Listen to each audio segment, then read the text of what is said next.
Hello and welcome to Southeastern 16's basketball predictions. In this one, we are doing Alabama's road trip to Bud Walton Arena to face the suddenly red-hot and very relevant Arkansas Razorbacks. If you're not in Bud Walton Arena, where I'm told you can get tickets as low as $43 as of Thursday morning, I would think that would go up a little bit. ESPN, this ESPN guy tells me that. Chris, you're tracking injuries, you're tracking ticket prices. You're the, Buddy, we you're do the all everything analytics here. Guy here. All right. Yep. You know who else is doing everything? Arkansas. They are beating people here, beating people there. They sacked Lexington. They went into Austin. Well, they won 2 in a row. Took that down. They're streaking. They're streaking. Let's see if they can take their streaking ways back to Fayetteville, where they face an Alabama team that, boy, are they good. Guys, I don't know that a week ago we would have thought we'd be circling this one as a big one in appointment TV in the SEC, but here we are. Oh, this is not only a big one, this is a massive one right here. Just 2 weeks ago, looking at Bart Torvik's chance at making the tournament, Arkansas was, I believe, under 1%. I believe it was 0 point something. Right now, they're floating right around 40% chance to make the tournament, depending on where you look at. They got to get, I think 5 more, maybe 4, depending on who you beat. This would be one of those that qualify on a depending who you beat type of game, where this could put you. Is this too much to say that a win here could put Arkansas on the right side of the bubble? Weren't they on the next 4 out for Lunardi before Wednesday's win? I mean, my gosh, how quickly something can change for a team in this league. Well, I was just about to say they're going to jump some of those teams in the ACC and the Pac-12, and then I remembered, well, actually, this is going to be pretty easy to jump those Pac-12 teams. Just I keep forgetting some of those teams are now in other conferences when you see them on the bubble talk. But, yeah, I think this is one that this is going to be interesting because I think the spread's going to be probably like 4.5 or 5 max. Do you agree with that? Yep. For a team that literally was just completely out of it a week ago. Like it felt like they were just 2 weeks ago. We're talking about it after they lose that Oklahoma game. There's their season. They're 1-6. There's no chance, right? If you'd have placed the spread after that game, Alabama's probably close to a double-digit favorite maybe in this game, even though it's in Fayetteville. But now, not the case, because the Hogs are back and they are playing really well on the offensive side of the floor. And I think that is something that we've been waiting on all season because we've just not seen that consistently. But they put together 2 good offensive performances. And meanwhile, Alabama is a number 1 seed in the NCAA tournament right now. They've lost 1 game since November the 30th, and that was the home game against Ole Miss. And so they're playing as well as anybody in the country. They're going to be a national title favorite for some people. Alabama and Auburn, maybe the top 2. Duke will be in there somewhere. But it's very fascinating now because all of a sudden you give Arkansas a little confidence, and the Hogs are ready to go. Yeah, this is where I jump into the stats a lot of time. I'm not sure how relevant some of that is just because of Arkansas's roster changing. You're seeing Nelly Davis getting a different role. DJ Wagner has taken over the point with Boogie Flan being, I guess, done for the year last I checked. Big Z's playing more. I don't know how much stock we even put into the numbers here because it feels like we're watching a different Arkansas team. Yeah, and I'm not really pulling on some season numbers here for this one because even if you want to, filter data for just, the past few weeks, you don't have much of a sample size to really pull any conclusions from them. What I'm looking at is kind of the minutes, right? That the rotation that Arkansas has rolled out there the past 2 games. Played 8 guys both games.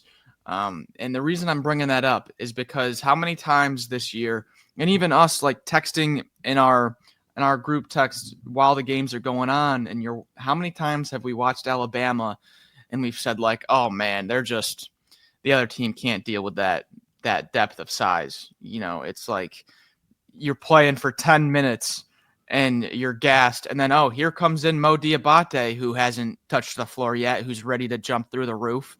Here comes Darian Reed, 5-star, who's ready to jump through the roof. And it's just like that nonstop waves that Alabama puts on you. How is Big Z, Adu, who are a little bit more of the finesse bigs, how are they going to deal with that over 40 minutes? Coming into the second half, I feel like Alabama has the edge there in terms of just front court depth. Yeah, it is really hard just to look at this from a numbers perspective. You got to use the eye test here because the numbers are misleading when it comes to how Arkansas has played recently. However, I don't think the numbers are misleading when it comes to Alabama because the numbers kind of tell you the story on how good they've been. And just from an offensive standpoint, we know this team just can go and put up points in a hurry, and it's one of those where we talked about it, right? We were like, that 3-point percentage has to get better. Well, it's gotten better. They're still only shooting 33.6% on the year, but look at some of their shooting performance here recently, especially the past couple games. 15 of 31 at Mississippi State for 48%. 11 of 26 against Georgia. Good defensive team for 42.3%. And so I think it's one of those where if Alabama's starting to find their rhythm a bit from three, on the other side of things, Arkansas, who we've kind of talked about all season long, we look at the shooting numbers and we're like, man, I just don't know. Teams just need to dare them to shoot. Well, they go 13 of 25 from three against Kentucky for 52%. 7 of 17 against Texas for 41%. You'll take that. And so are we going to have a 3-point shootout here in Fayetteville, Arkansas, where all of a sudden the Tide are putting up 15 of 30? Arkansas maybe going 15 of 40? I don't know. But it's just something worth noting. That helps your offense, right? Think about how easier the game gets when you can just be efficient on your shooting numbers. And like we said, too, I think 7 of 17, that's about right. They don't need to be shooting 33s a game. But I think if you can just knock down shots, that can be the big difference. And guess what? There's a guy now that's knocking down shots. He looking like the player we thought he was going to be, and you guys have talked about it. I mean, Davis is 4 of 8, 3 of 6. That's been a big boost for this Arkansas team in terms of opening up the offense a bit, being able to actually dare teams to guard them on the perimeter. And if you have to do that, you got Big C in there doing his thing. We know Wagner can take anybody off the dribble, penetrate, get open looks. Thero's in there dunking the ball. The Hogs looking like the Showtime Lakers out there. Okay, guys, styles make the fight. Alabama's the number one team in the country at adjusted tempo, and I'm trying to look back and say, can anybody really slow these guys down? Alabama has not had a possession game in the 60s all the way back to Purdue. November 15th, that was a loss at Purdue. Mississippi State in Starkville was a 70-possession game. Alabama scored 88 points and won that anyway. And meanwhile, Arkansas, this is what's crazy. With Arkansas's offensive troubles, if we'd said a couple of games ago that Arkansas goes into Kentucky and Texas and wins high possession games, those were 73 possessions and 74 possessions per Gen-Pom. Won both those games. I tend to think that a high-tempo game, which Alabama, again, always gets, is going to favor the Crimson Tide. But then again, Arkansas just went and won 2 of those away. Yeah, speaking of away, Blake said that this spread's probably going to be around 4.5, 5-ish, just somewhere floating around 2 possessions. When you look at Alabama's road performances as of late, 4-point win at Mississippi State, 5-point win at Kentucky, 6-point win at A&M with no Wade Taylor, and then the 20-point win at South Carolina. The one before that was the 7-point win at North Dakota. I mean, besides that South Carolina game where they won by 20, the other road games are it's 1 possession, it's 2 possessions, it's a few. I think that this is a game where I feel all too confident about a team, and it's starting to make me a little bit nervous as we get closer to picks here. Let's do it. Come on. I want to see. Is somebody gonna step out here and let the Hogs reel them all the way back in. No one would ever do that. None of us would ever do that, right? Oh, I want to.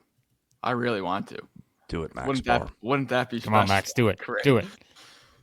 Just hang on a second here. Nate Oates and company, they did play in a relatively early game. It was 3 Central on Saturday against Georgia, and they got to be able to relax and watch that primetime game that Arkansas played in, and then they got to relax all week and watch another Arkansas game. Feel like they've just had a perfect kind of opportunity in their schedule where they have an opportunity to sit back, get healthy, watch, assess, scout this new-look Arkansas team right when they go into there on the week off, going to Alabama.